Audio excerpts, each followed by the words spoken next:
Что там слышно о Юнь-Юнь и Налань-Янрань? Где они сейчас находятся? И скоро ли Сяо-Янь с ними встретится? После того, как Сяо-Янь разрушил секту Юнь-Лань, все ее ученики рассеялись, точно так же, как Юнь-Юнь и Налань-Янрань ушли в путешествие по континенту. Пока Сяо-Янь был на центральных равнинах, его пути пересекались с Налань-Янрань возле кровавого бассейна Небесной горы. Их отношения стали намного лучше, кажется, от прежней вражды не осталось и следа. Но что насчет Юнь-Юнь?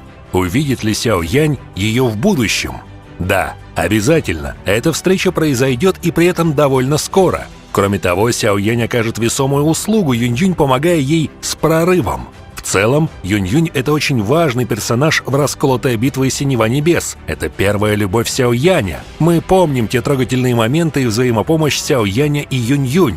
Итак, это произойдет после создания тела Яо-Лао. Они успешно отбили атаку Золодуш. Спустя некоторое время, к удивлению, Налань-Янрань сама пришла в павильон падающей звезды к Сяо-Яню. Он понял, что девушка не пришла к нему без причины. Первая мысль в его голове была: что-то случилось с Юнь-Юнь. Да, дело было срочное, и Налань-Янрань поспешила обо всем рассказать Сяо-Яню. Увидев его снова, Налань-Янрань крайне удивилась его силе и статусу. Ее былое высокомерие перед ним потеряло всякий смысл, даже не считая его учителя на уровне мнимого святого, сам Сяо-Янь уже был на недосягаемом для нее уровне. Но отбросив все лишнее, Сяо-Янь сразу перешел к делу. Налань-Янрань сообщила, что пришла ради учителя. В глубине души Сяо-Янь уже догадался об этом. Юнь-Юнь занимала важную часть в его сердце. Он тогда разрушил ее фракцию, а она вместо того, чтобы возненавидеть его, ушла вдаль, скрываясь от болезненных воспоминаний. Юнь-Юнь никогда не пыталась связаться с ним, хотя и знала о его путешествии. Сильная снаружи, она выбрала путь, позволяющий меньше страдать. Налань-Янрань призналась, что пришла к нему по собственной инициативе, так как ее учитель не позволяла обращаться за помощью. Сяо-Янь не удивился. Упрямая Юнь-Юнь не стала бы просить даже в критический момент. Затем Налань-Янрань рассказала, как они с учителем присоединились к цветочной фракции, отшельнической организации, принимающей только женщин. Фракция не проявляла агрессии и привлекала их спокойной атмосферой. Юнь-Юнь стала приглашенным старейшиной, и их жизнь текла размеренно, пока через 2 года они не обнаружили в горах искалеченную старуху. Юнь-Юнь попыталась помочь, но та оттолкнула ее, причинив раны. Однако учитель не разозлилась и начала заботиться о ней, и спустя 2 года старуха вышла из пещеры и провела с ними еще 1 год. Впоследствии они узнали ее имя бабушка Хуа, но не догадывались, кем она была. Лишь позже, узнав, что она была прошлой главой и обладала могуществом практика высшей ступени класса почтенного воина. Когда ее жизнь подошла к концу, она неожиданно передала всю свою запечатанную доу-ци Юнь-Юнь, а также нефритовую дощечку, попросив стать главой фракции. Юнь-Юнь не хотела принимать этот дар, но ничего не могла поделать, а через полгода нынешняя глава цветочной фракции потребовала передать ей нефритовую дощечку. Юнь-Юнь без возражений отдала ее, но вскоре та женщина вновь пришла и потребовала доу-ци, однако это значило бы смерть Юнь-Юнь. Сама глава цветочной фракции была на уровне почтенного воина 4 звезд, а ее компаньон на 6-й звезде. К счастью, среди старейшин нашлись те, кто поддержал Юнь-Юнь, и соперница не посмела действовать силой.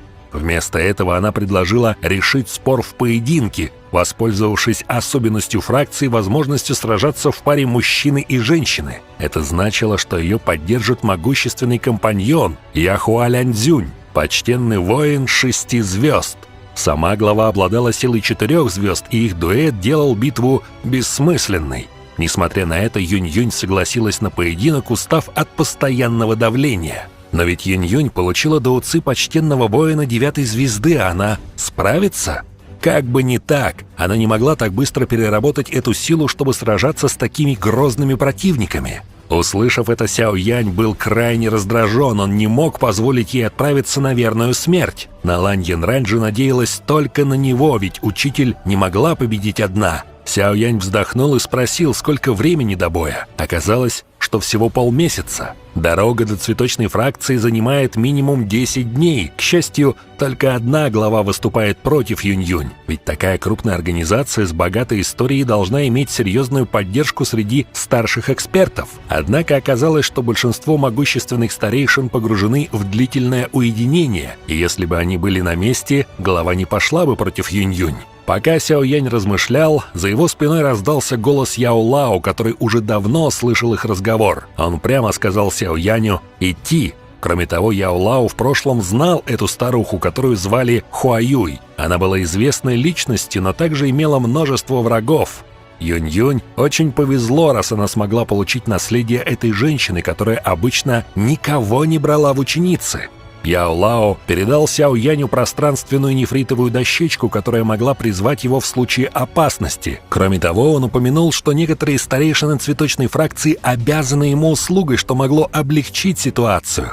Парень решил отправиться с Цинь-Линь, не беспокоя почтенного Яо Тяньхо и Сяо Исянь, которые находились в уединенной тренировке. Яо Лао решил помочь Яо Тяньхо с полным восстановлением сил, а Сяо Исянь высвободить полный потенциал ужасного ядовитого тела. Перед уходом Яо Лао посоветовал Сяо Яню помочь Юнь-Юнь занять пост главы цветочной фракции, ведь это дало бы им могущественного союзника. Затем он вместе с Налань Янрань покинул зал, нашел Цинь-Линь, и группа отправилась в путь. Огромный пространственный барьер защищал цветочную фракцию, так что Сяо Янь невольно восхитился. Цветочная фракция оказалась куда могущественнее, чем любой из павильонов или даже долин в центральных равнинах. Налань Янрань первой вошла внутрь, подавая знак остальным. Цинь-Линь вместе с Сяо Янем последовали за ней. Они почувствовали насыщенный цветочный аромат, наполненный природной энергией. Сяо Янь увидел бескрайние горные хребты, покрытые яркими цветами, образующими настоящий цветочный океан. Вдруг раздался громкий гонг. В центре горного хребта возвышалась огромная площадь. Собралось множество людей, чьи взгляды были прикованы к двум фигурам в центре – женщина и мужчина. Они громко призвали Юнь-Юнь явиться. В этот момент появилась женщина в белоснежном платье, плавно коснувшись ногами земли. Ее длинные черные волосы не спадали водопадом, а безупречная внешность придавала ей вид феи.